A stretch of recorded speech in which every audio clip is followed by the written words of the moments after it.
It's been happening for 400 years. 400 years.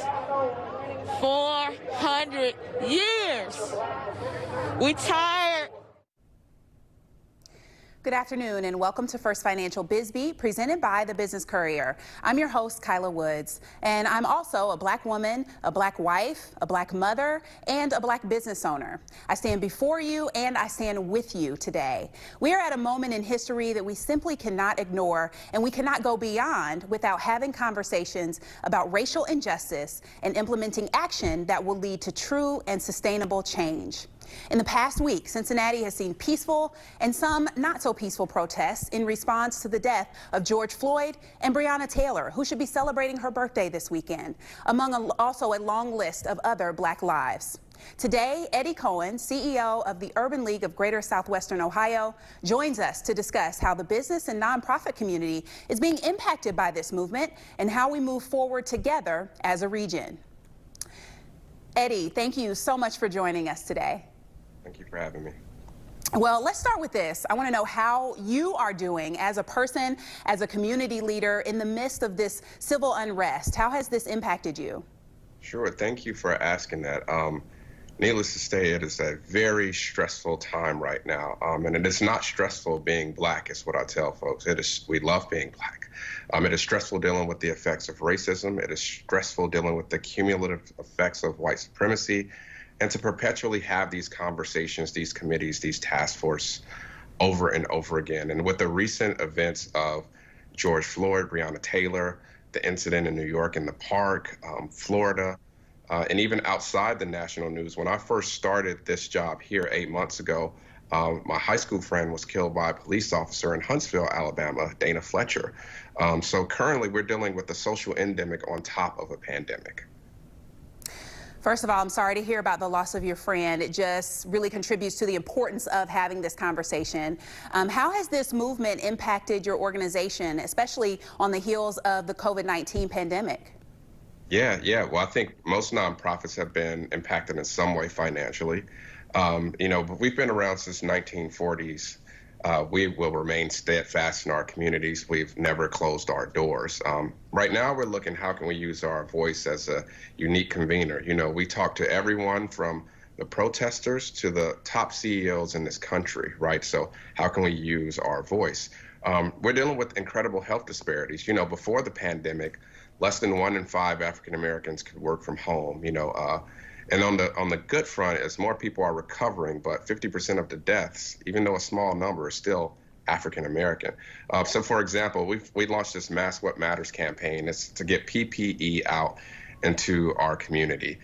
So now we're doing that. We're passing out that same material to businesses and to protesters because we're still in the middle of a pandemic. When you think about the economics and the economic tsunami that we're about to face, we've shifted from a training first model to a job first model. So all of their social unrest right now, it is just exacerbated by the economic condition that we're in as a country. We're happy we just announced a partnership with Goldman Sachs. We will actually be delivering PPP for small businesses.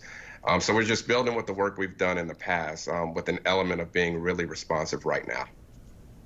And I'm grateful you mentioned the health disparities because we cannot lose sight of that in this moment. And I know you've partnered with the Health Gap. We had Renee on the show here as well. We want to make sure that conversation continues. So how do we maximize this moment of energy and attention toward racial injustice so that we do create change that is sustainable?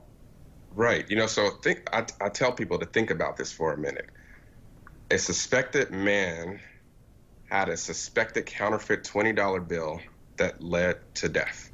So we can't allow these moments to be hijacked in these circular arguments about whether the protest is appropriate or not. Is it about the flag or is it about police brutality? Is it good cops versus bad cops? We really have to address the ecology of structural and explicit racism and bias. And if we don't end this system, we'll be stuck in this endless cycle of mitigation versus how do you deliver a protest. Most importantly, I tell folks we have to retool how we use our individual social capital. And our social capital is our ability to have options, to influence, to help, to give. It's to convert our relationships for gain. It's our rate of trust, our decisions to adopt things. So what I use as an analogy is, what if all white business owners, white men, said today, we're going to put an end to the pay gap between women and men? What if all of them said that and committed to that to this day? Almost instantly overnight, we will see that pay gap shrink. So similarly, when we think about racism, we have to use our same social capital in that way for policing, for economic justice and racism. When you do something, you give permission for others to do the same. And I know it will be difficult. It may be imperfect, but this moment calls for all of us to be brave. Our fear should be outweighed by the need to create a better Cincinnati and a better community post-COVID. Absolutely. A perfect way to wrap up our time together. Eddie, thank you so much for joining us. Thank you for your work and for your continued leadership with the Urban League. Have a great day. Thank you. Some protests did get out of hand last week and left business owners, many of them still reeling from the coronavirus shutdown, with new problems. Nearly every business on Main Street in OTR was boarded up through the week. ALEXUS HIGHT owns Hutch Baby, and she spent 16 hours sitting in front of her store last Friday night into Saturday, protecting the business she's built from the ground up. I didn't want to be here to protect my business and have to have the thought that someone is going to come in here, steal out my merchandise, break this and break that, because I worked hard for what I have. It's a tough situation. I know I can always get my store back, but you can't bring a human back from dying. But, you know, in today's society, that's what we live in, and this is what we're facing. So I understand why they're doing the things that they're doing, but to, you know, at some point we have to have a change. And until change happens, these are things that we have to face. A rock was thrown through the window of Black Coffee Lounge downtown. Owner Means Cameron thought about closing, but found a line of customers waiting to support him the next morning. Which brings us to this week's front page centerpiece, a neighborhood and a spirit that can't be broken. As that line outside Black Coffee shows, the community is committed to helping businesses move forward. Cameron talked about that with Courier reporter Andy Brownfield. So I'm here with Means Cameron, the owner of Black-owned outerwear and Black Coffee Lounge in downtown Cincinnati, and I appreciate you being here with us today. Thank you for having me on today. Yeah, so I think people would be forgiven if they woke up Saturday morning and had flashbacks of the 2001 riots in Over the Rhine downtown that started for much the same reason that these did in 2020. And you know, as someone who has been active in the community for about 10 years, I was hoping you could tell me how you think things are different this time around. I think things are different this time around. We're living in a different day and age, although we have a long way to go. You know, a little progress has been made in terms of 60 years ago, a Black-owned business downtown probably wouldn't be a thing, you know, in some cities. So there are some small changes that have been made, and information is being transferred a lot faster. So people are able to mobilize and strategize a lot better. But also leadership is coming into place to inform people on what they can do or how they can be impactful with this movement. Because at the end of the day, our goal isn't to tear up our community. Our goal is to, you know, survive this and to live beyond all of the turmoil. And that's the only way to really not let Brother Floyd's death go in vain. So times are different. We are upset. We will demand change. Things will continue to, you know, go in the direction that they're going in until we see change. But hopefully we don't have to, you know, take it to that point. And, you know, last time something like this happened, it devastated the Over the Rhine community for a decade. It took nearly 10 years for the community to come back. Yep. Do you think that that things are different this time, that there's more resilience, or how do you see the community come back from this? I think it's, yes, I think it's different this time because I've noticed that this community is able to come together once again, you know, through social media, through platforms like Facebook and Instagram. We're able to come together and figure out what exactly do we want to come out of this situation. And that's the big difference, that people are able to really transfer information a lot quicker than once before. And I think because of that, we can put the right plans in place that, you know, benefit Black businesses, change policy, but also, let America hear our voice, that, police brutality won't be tolerated. I don't think it'll take 10 years, although there was damage done down in our community. A lot of businesses took a hit. The support from the community, donations have come in. So it's not on the businesses to fix it up themselves. The community has made it their own duty to say that we want to show you that we care about what you care about, and this is our dollar to bring your business back to what it was before the riots took place. And what would you like to see going forward? How can the Cincinnati community rally around Black-owned businesses and businesses in the urban basin? Yeah, I mean, the way to support a business is to put your dollar in that business. A lot of these businesses were already struggling due to COVID. And, here we were closed 2 months. So we just opened last week, and in that same week, we had our window busted out. So these are the type of stresses that entrepreneurs are dealing with. It's not just financial stress, it's an emotional stress, a spiritual stress that Black owners are dealing with and Black businesses are dealing with on a daily basis. So the way to support is to, come down and visit these businesses, make a purchase, buy a cup of coffee, buy a t-shirt, whatever you can do, even repost, on Instagram and social media, just to, show your support for these businesses, to make a statement that we are supported and that all of the things that we want for ourselves in America, that we have our white brothers and sisters standing next to us to help us accomplish it.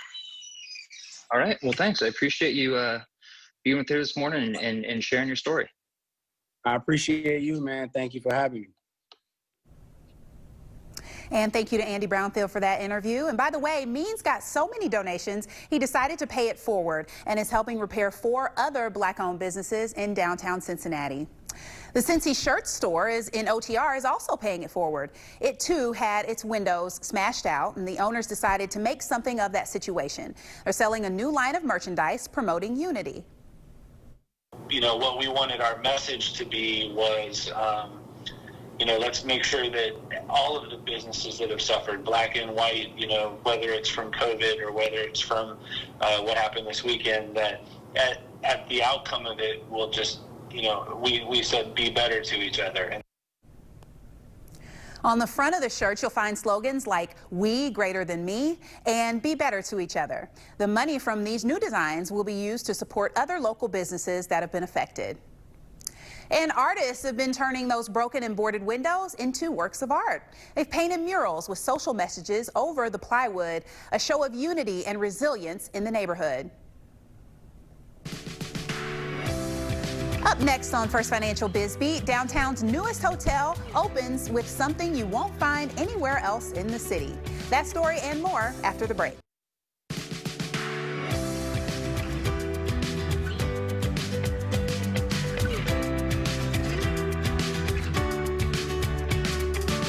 Small businesses are a signature away from getting more time to use loan money from the Paycheck Protection Plan. Congress passed a bill that extends the original 8 weeks businesses had to spend the loan money to qualify for forgiveness to 24 weeks. And the bill also lowers how much of the money must be used to fund payroll from 75% to 60%. All it needs now is the president's signature. Downtown's newest hotel is now open. A $35 million makeover transformed the Anna Louise Inn into the LYTLE Park Hotel. The 106-room hotel had originally planned to open in March, but of course coronavirus delayed that opening. Something else to look forward to, a rooftop experience all year round. The hotel has the city's only 4-season rooftop. And we're getting our first look at what a historic property in Norwood could look like. As we showed you last week, most of the former U.S. playing card manufacturing facility is being torn down. The clock tower, which is on the National Register of Historic Places, will stay. Renderings for the initial site plan show the role of a restored clock tower will play in the mixed-use development. The first phase will include residential units, a market hall, retail space, a green space, and parks. The playing card development is an investment of more than $100 million. And this is what the long-awaited OVATION project in Newport may look like. Corporex plans to build a Homewood Suites by Hilton Hotel and a 100,000 square foot office building at the site. Those will be located just west of the music venue that is currently under construction. The new buildings will be on top of a 550-car parking garage. Major League Soccer could become the first major sports leagues in the U.S. to come back from the coronavirus shutdown. MLS struck a deal with the Players Union on a collective bargaining agreement this past week. Teams are set to report on June 24th. The return will be a tournament in Orlando featuring all 26 clubs. The players are, of course, excited to return to action. You step over the lines, you're playing a game, and I think that guys are ready. Now that this is signed and done, I think, it's a match. It's exciting. There's no date yet for the tournament in Orlando, but if it happens without any snags, MLS could continue the season with clubs returning to their home stadiums. The Western and Southern Open could be moved to New York this year. There is discussion of moving it to the same location as the U.S. Open in order to more easily accommodate tennis professionals in the face of this coronavirus pandemic. A spokesperson tells us that no decision has been made. The Open is held annually at the Lindner Tennis Center in Mason and has an economic impact in the tens of millions of dollars. Still to come on First Financial BizBeat, if you missed Fiona, well, she missed you too. How the zoo's been adapting as it gets ready to reopen. And a quick shout out to Emily Ryan, Luxottica's communications director, is another one of our 40 Under 40 honorees.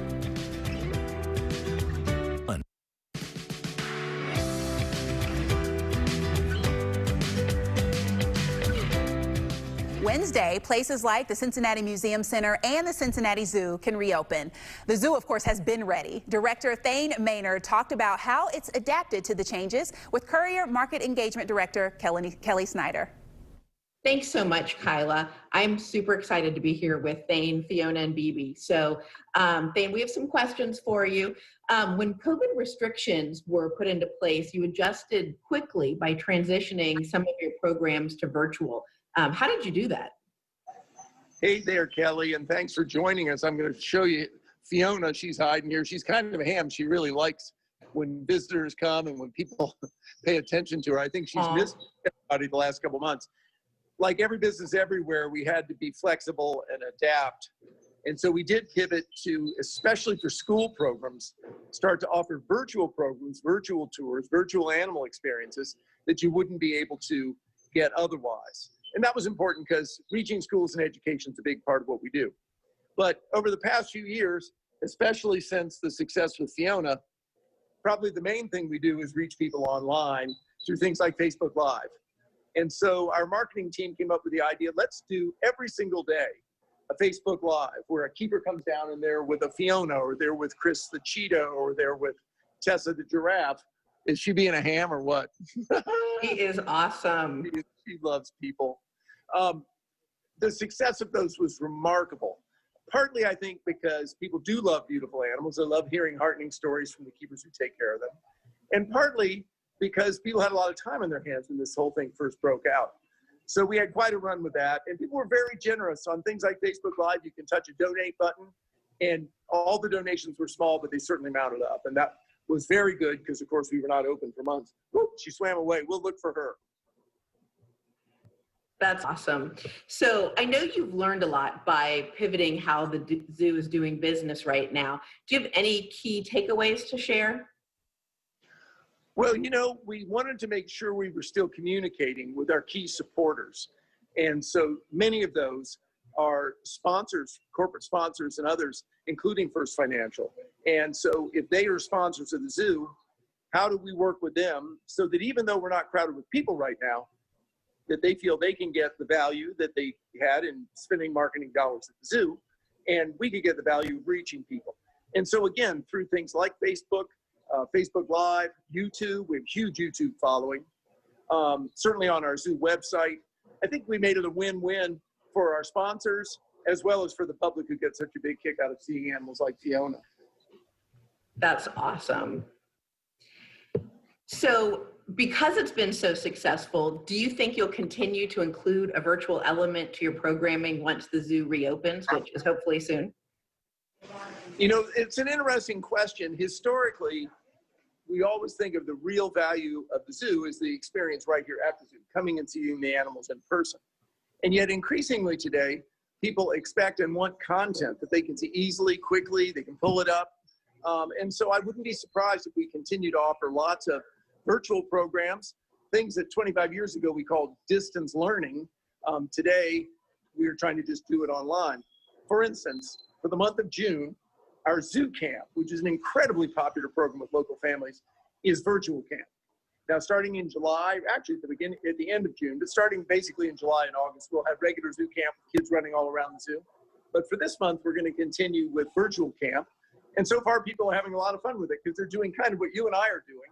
From home, they can see what's going on here at the zoo in a way that you wouldn't get to see otherwise. Sure. Wow. Well, thank you so much. Can you give us one last shot of Fiona before we go? Absolutely. Here she is. She's looking good. Aw. She's right there next to her mom. She's very pleased that the keepers brought some lettuce out, I'll tell you that. I bet. I hear she likes the romaine lettuce. They're chow hounds right there, but there she is. Oh, perfect last shot. That's awesome. Okay, Thane, thank you again so much. KYLA, back to you.